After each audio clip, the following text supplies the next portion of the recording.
Hello, hello. Today I want to talk about how to overcome difficulties so that you can create the dream life that you want.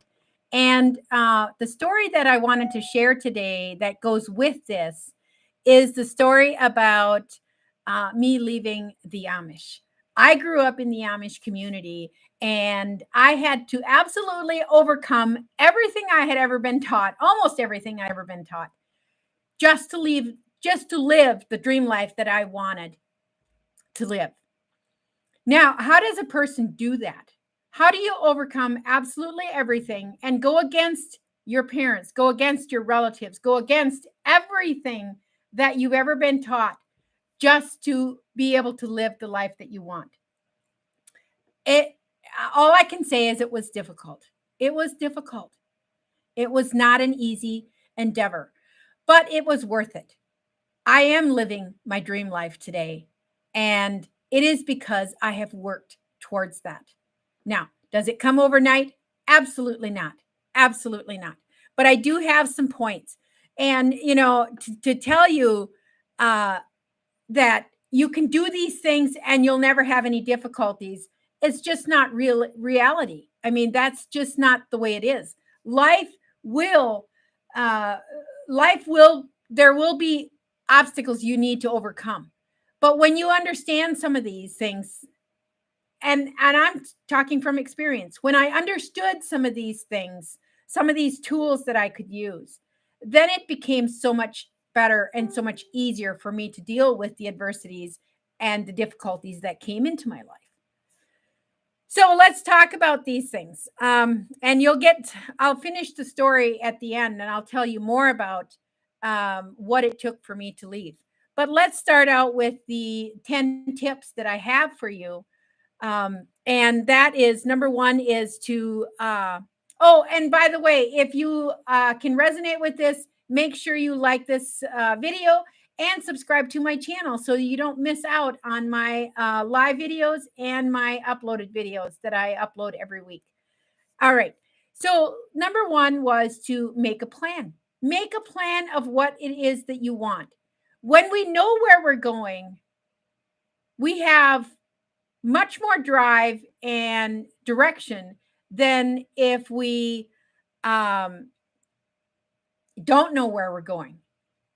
When I was first wanting to leave the Amish, the thoughts were in my head way before I realized that I was actually leaving because I didn't think that I could be successful with it. I had no confidence at all. But I eventually did make a plan. And I kept it all to myself because I was scared that people would convince me to come back or convince me to not go. And so I kept everything. I would not talk to anyone about the thoughts I had in my head. But I did make a plan. And the plan is to I was working for a couple that needed a babysitter. I was their nanny and I stayed with them all week and worked for them. And I started working for them in October and they would always take me home for the weekend. So I'd go home for the weekend and then back during the week, I'd go back to work. Well, my plan is to not go home for the weekend. And then that was my way of leaving. So that was the plan that I put into place. I wasn't very vocal about it. Like I said, I kept everything to myself because I was scared. Doesn't mean just because, so if there's something that you want today, make a plan. Doesn't mean that you're not scared about that because I certainly was. But I went through with the plan anyway because I knew it was the right thing for me to do. I knew that it was the right thing for me to do, even though it felt very scary and it felt like I just had no idea what was going to happen to me. But I went through with it anyway. And today I'm very glad that I did. And I know that I was following what God was telling me to do. All right. So that was make a plan. That's number one. So you get more of the story as I go through. I've got little pieces of the story throughout all of these tips. Number two is knowing that you're not alone.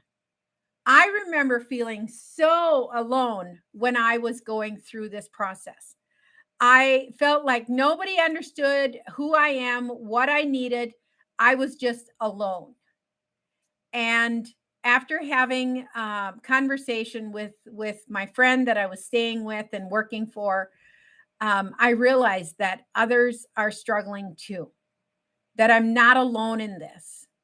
And after I had left, like within months left, I started a counseling sessions with a counselor, and then I really understood that I'm not alone in this, and that was comforting to me.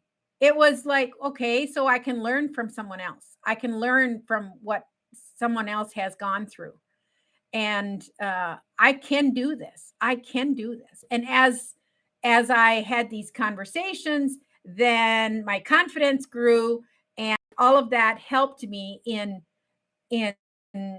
knowing, hey, I'm gonna be okay, even though it felt like I was alone at the time.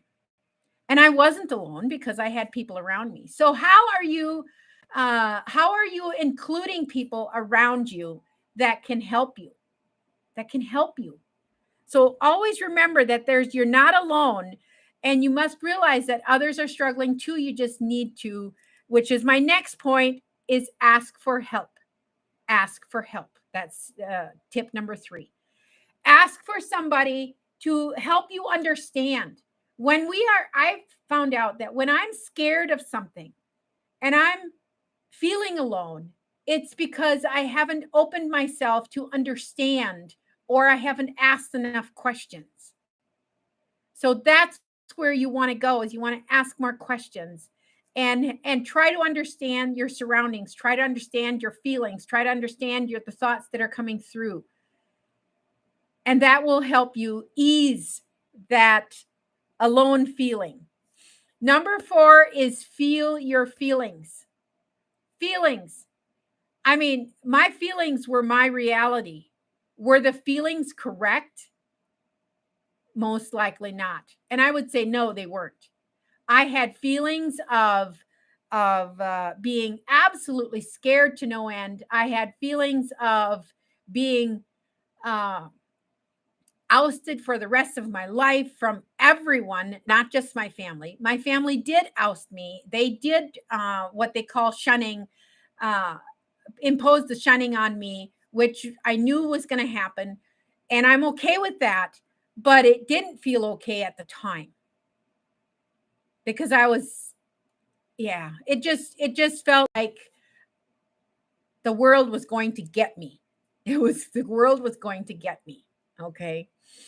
But you must feel those feelings, and recognizing that you feel that way, and then set them aside if it's not the right feeling and if it doesn't serve you. If that feeling doesn't serve you, then set it aside and let someone else, or not someone else, let other feelings come in. Bring it in, bring feelings in that are going to serve you. But it's recognizing that it's there and not just pushing it down. Because what I realized is, for so many years, I had pushed my feelings down, like I'm not worth it. And it took me years to overcome those difficulties of those push down feelings. So don't just push them down. Recognize them, talk about it, get it out, put it on paper if nothing else. You may put it on paper and you never show it to anyone, which is completely okay also. But you must at least recognize that those feelings are there. And then accept support from others. I remember when I first left and I was living with my friend Penny, and she said to me, "You need to have a counselor help you with this. I can't help you, but a counselor could." And my first response was, "Oh no, I can't do that. First of all, I can't afford it. And second of all, I can do this on my own. I don't need help," which was so not the truth. I totally and completely needed help. Accept support. We are not here in this world to do this alone. We're not here to do this alone. We are here to help each other out. So just like you would go and help someone else, allow someone else to help you and don't shut them out. That's going to be your best way to move forward and to build the dream life that you want. And another thing that really, really, really helped me when I was looking at difficulties and mindset difficulties was to go and volunteer and help someone else. Volunteer your time. It's the best way to feel better about yourself. It's the best way to build your confidence. It is absolutely the best thing I've ever done was to volunteer my time to help someone else. Maybe it's just helping kids. I know I taught Sunday school for a little bit, just filled in here and there. And it worked out really great. It was awesome. I loved knowing that I'm helping others. And that feeling it's a feeling. It's a good feeling, not one of those bad feelings. Okay. And it serves you. It serves you. It absolutely serves you. And then the other thing I think bigger is a tip. So think bigger.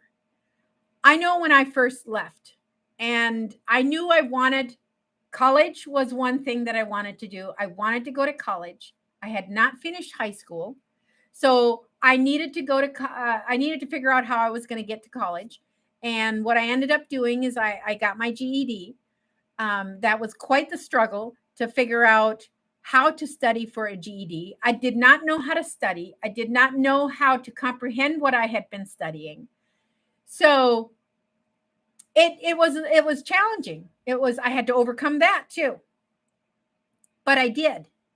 And finally, I looked at the books and I was like, I have no idea what I'm doing here.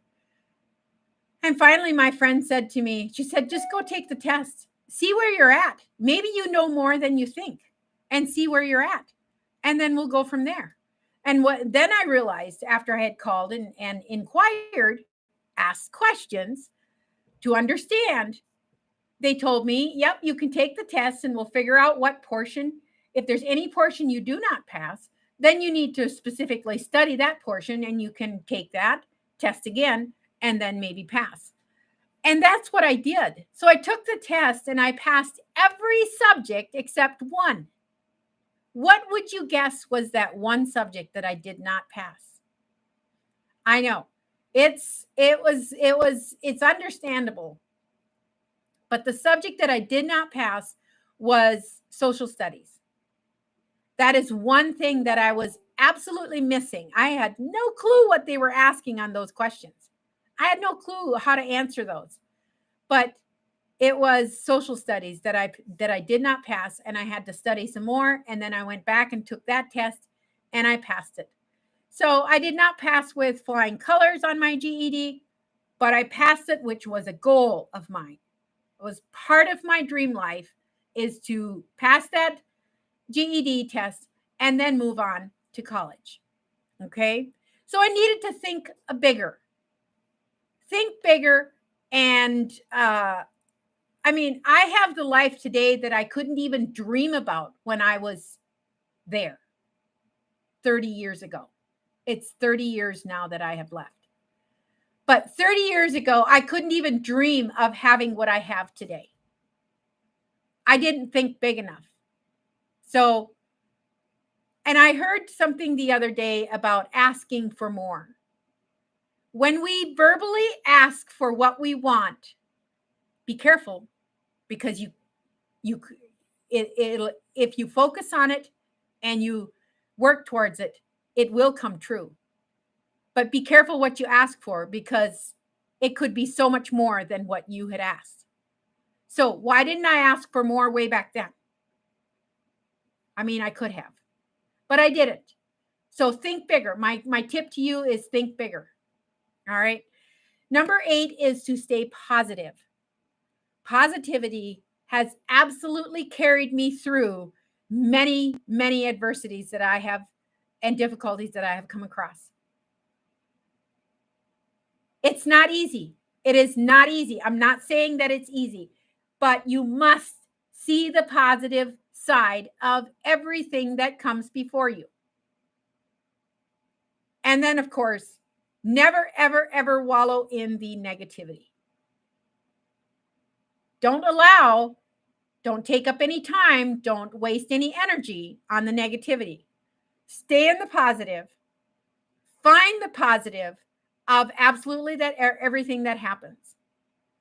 Because there is something. Either you should be learning something from that negativity that happened, that adversity that happened, learning something, or it'll help you in some way.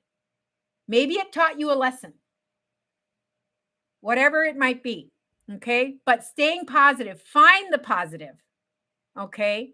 And go into each day with a positive attitude and a grateful attitude. Gratefulness has carried me a long way. Being grateful for what I have and then praying and asking God for what it is that I want. Very important. Number 9 is to never give up. You cannot fail. You cannot fail if you never give up. The moment you give up, that's the moment you failed. If you don't give up, you never fail. It's that simple. You never fail. Okay. And then number 10 is to work smarter, not harder. What is it that you want? And what is the smartest way to get there? Today, my story is network marketing. I want an income that I can earn from any internet connection, because my goal for life is to live in the South in the summer, in the wintertime, and live in the North in the summertime. I live in the cold North right now, but I want to live in the South in the summer, in the wintertime where it's warmer. I am done with winters. I don't want to do that anymore. So that's my goal. So for me to do that, I want to be able to work from my phone, work from a computer. I can be sitting on the beach working. That's what I want to do. That's my goal. So what is the best way for me to do that? And my answer to that is network marketing. That's what I do. I do it because I love it. I love meeting the people that I have met. I love the teamwork that happens in network marketing. And I love the products that I use. You hear me talking about the benefits of the products all the time. But the products are a byproduct of building a team and working. It's amazing the things that I've learned from the team. And I would not give it up for anything. So work smarter, not harder. That's my message to you today. All right. So I hope that this resonated with you and that you got some value from this. Please let me know in the comments, what is it? So my question of the day today for you is, what are you doing with adversities and difficulties that come into your life? Let me know in the comments. Let me know in the comments. I would love to hear from you. All right. So there you have it. Another episode of Anna Olson TV. And until next time, make it a great day and stay positive.